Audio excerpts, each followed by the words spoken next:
Oh, the holiday seasons. What a special and a crazy time of year. Now, this is the time of year where many of us, regardless of our faith traditions, or even if we have no faith at all, look at life anew. It's a particularly special season for those of us who live according to the Christian tradition. Now, more on that in just a moment. How about you? What does this season mean to you? For some of us, this is an enchanting time of year. We're overwhelmed with the bounty in our lives. It can be a season with happiness, family, friends, all sorts of positive energy all around us as we live through the season in sort of quiet anticipation. For others, it can be an incredibly lonely time of year. Now, regardless of our view, everyone is hardwired with a spiritual component in our lives. Actually, if you stop and think about it, each of us is a soul with a physical body that we live in.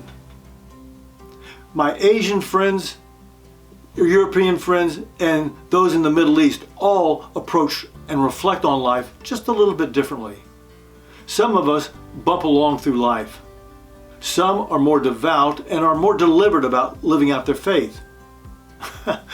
Actually, I'm going to Mexico over the holidays. One of the things I'll be doing, besides relaxing, taking advantage of the warmth of the Yucatan Peninsula and indulging in the food and sun, is to invest several days being immersed in the Mayan civilization. My emphasis will be to discover more of the culture.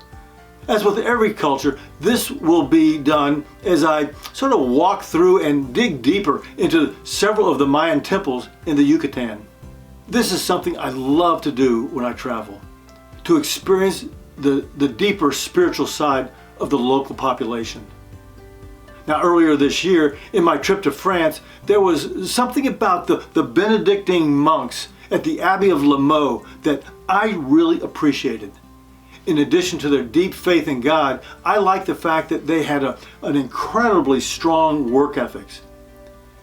They did what they loved to do, and they invested much of their day with a recognition of God's grace and glory, and they made a bunch of wine. It was these guys who were the first to make sparkling wine. Now later, it was duplicated by the monks in Champagne, France. Now, blending our work, interest, and faith is freeing and fulfilling. You know, getting back to the holiday season, for those of us who live according to the Christian tradition, those who live or have a relationship with God through Jesus Christ, this is a time of year called the Advent season. Now, Advent simply means the coming or arrival. Now, this refers to the 3,000 years of prophecy about the second coming of the Christ, back to earth. Now, there are things that become more of a focus for practicing Christians as they make ready for this arrival. They focus a little bit more on peace. Now it's not just the absence of conflict, but restoration to wholeness, reconciliation. There's also joy. Now, this is beyond happiness. Regardless of the craziness around you, there's an inner sort of contentment, pleasure, even that's coupled with laughter. There's love. Now, this is way beyond brotherly love, or even beyond exotic love or erotic love. If you have a dog, you have a good idea of what this is like. Your dog loves you unconditionally. Unconditional love. I have to ask myself, how am I doing with loving unconditionally? Now, there's also hope. This is confident expectation for and of the future. There's preparation. Whatever arena of life you're involved with, are you ready? Are you prepared? And adoration. This comes from the Latin word which means to worship. Many people adore their kids. Actually, that's both good news and bad news. This is one of those areas in life that you need to be really careful, particularly if you cross the line to worshiping them.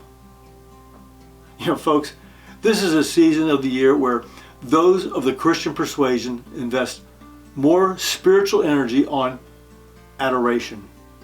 Now, this past summer, I was on a private tour of the ancient stronghold fortified city of Carcassonne.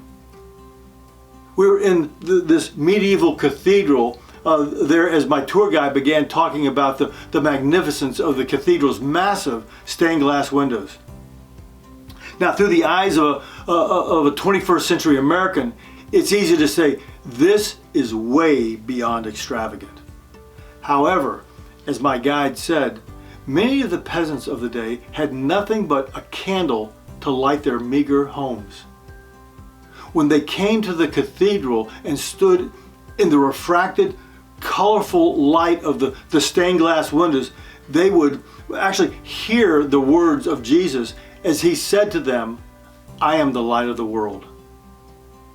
Now, the beauty, the majesty, and the bright lights of those windows gave them hope. Hope for a future and a better life in the Advent, the life to come. Again, remember the prophecy that I was referring to earlier.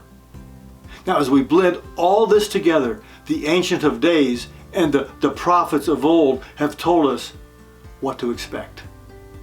As we see the tumblers clicking into place politically, geologically, and atmospherically, you have to ask yourself, how am I doing with Advent?